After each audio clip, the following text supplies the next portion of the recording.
everyone, what's up? My name is Emily Bollinger, and today I'll be showing you all how I made this super cool graphic of Antonio Reeves, who's one of the guards for Illinois State men's basketball. To start off, the canvas that I'm using is 4x5 to fit Instagram's portrait mode, and these are the photos that I'm using today. I do all my own stunts, so I'm using all of my own photos from the 2019-2020 season to make this graphic. First, we have to start with the most boring and time-consuming part of the editing, select and mask. I'm not gonna lie to y'all, this part literally takes forever. To give a little perspective, this section of the video is sped up to 913% speed. Yeah, it took me almost 40 minutes to mask this entire image, and I will show you the process in about 2 minutes. If anyone has learned a faster, easier way to do this part, please share because I'm suffering. Just kidding, I love every part about making edits. Sometimes I make them to calm myself down, or if I'm bored, or if inspiration strikes at a random moment. But yeah, some parts of the whole process just aren't as fun as the others, and that's okay.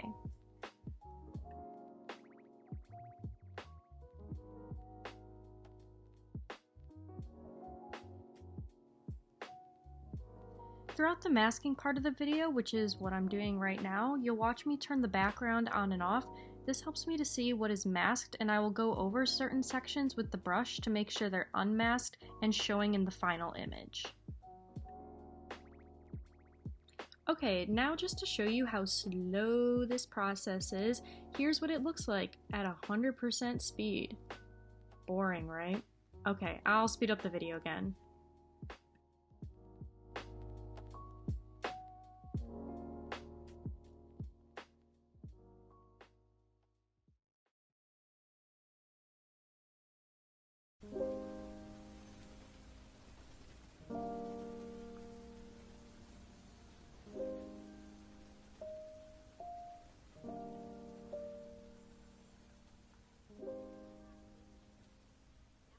For some reason, there's always a super thin black line around people when you mask them, so you have to go around the entire body to get rid of it.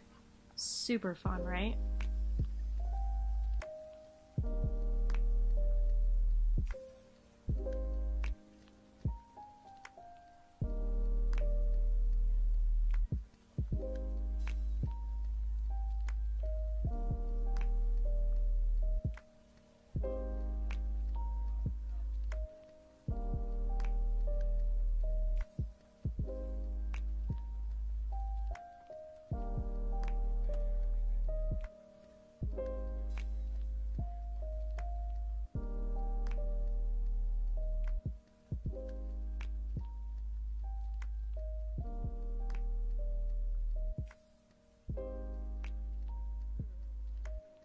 Y'all, these hands were my worst nightmare. Like, look how thin I have to make my brush. Hands and feet are the most difficult parts of the human body to mask. They're just such complicated shapes, you know?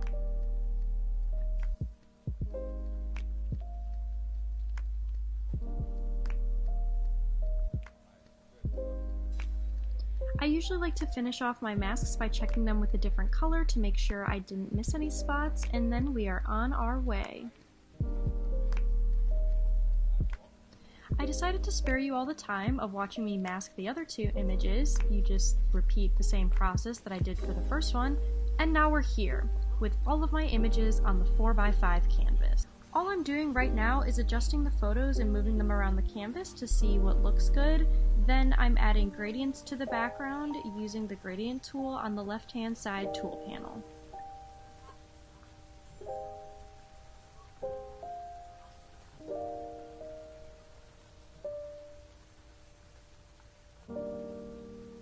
I decided to move the images around again because their position sucked.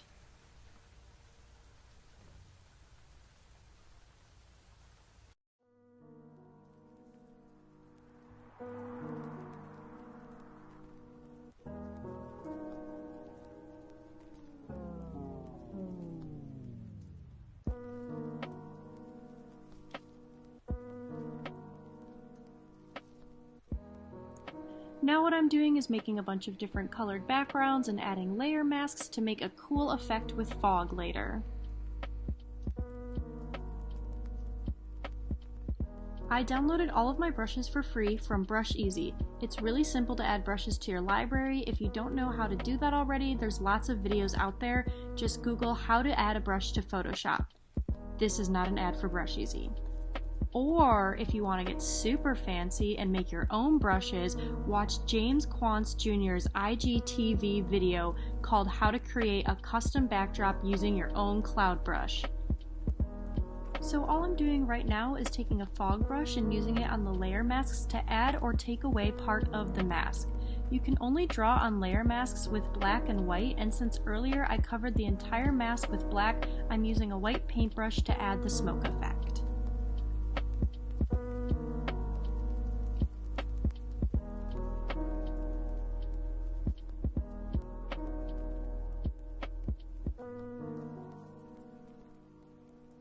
Now I'm adjusting the blend modes of the layers and using a fog brush to lighten up the photos in the background. I'm also using a general brush on the layer masks to blend in the background images and make the edges less sharp.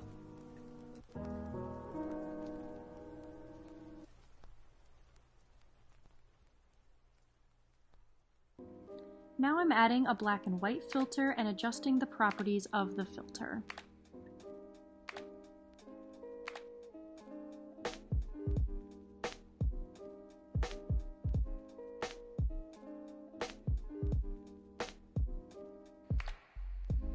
Here I merged the black and white filter with the photos in the background and quickly realized that I hated it, so I took it off and moved it to a lower layer, and I left it off until the very end. Now with the general red brush, I'm testing to make sure that the pixels I want are selected so I can start adding my own highlights and shadows to the main image.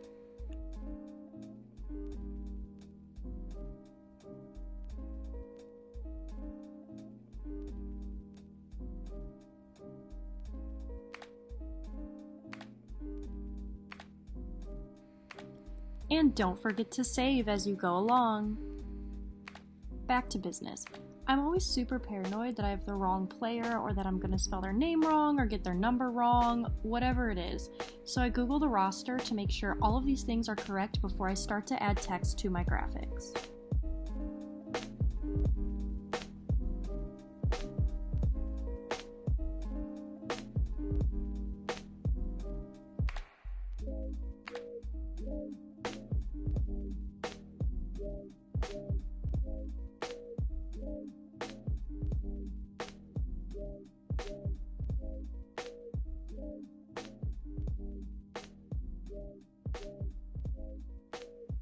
Here you can watch me struggle to turn the text into a smart object. When I was making this, I forgot that I usually add my text in using Adobe Illustrator, so this was something completely new for me, but I ended up making it work and adding the blur effect that I was going for.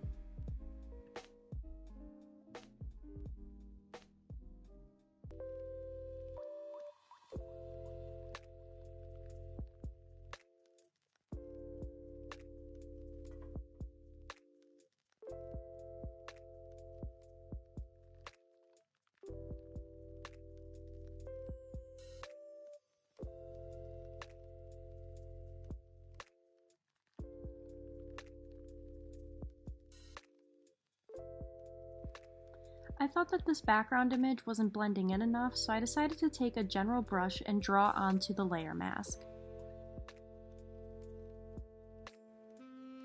All I'm doing now is adjusting the levels, which is basically the contrast of the overall graphic. Remember that black and white effect I added and turned off earlier? Well, it came back! It got rid of the red parts of the background, but I think the black and white gives this a more polished look. What I'm doing now is trying to find the culprit of these ugly streaks by hiding the different layers to see which one it's on. Okay, I found them, so it's time to move on.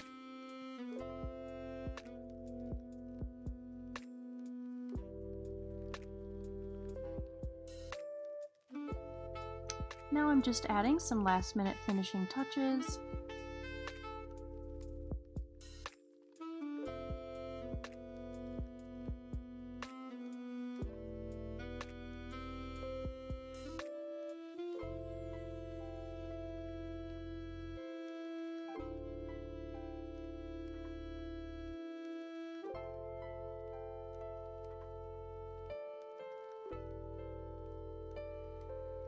At the last second, I decided to use one of my light burst brushes to add a cool effect behind his name.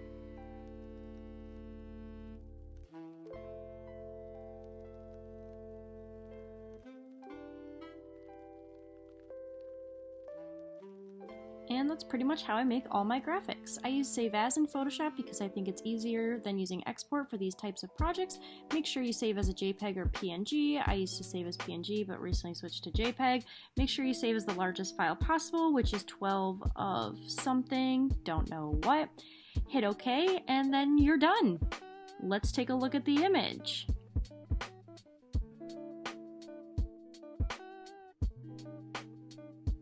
Ooh, I love it.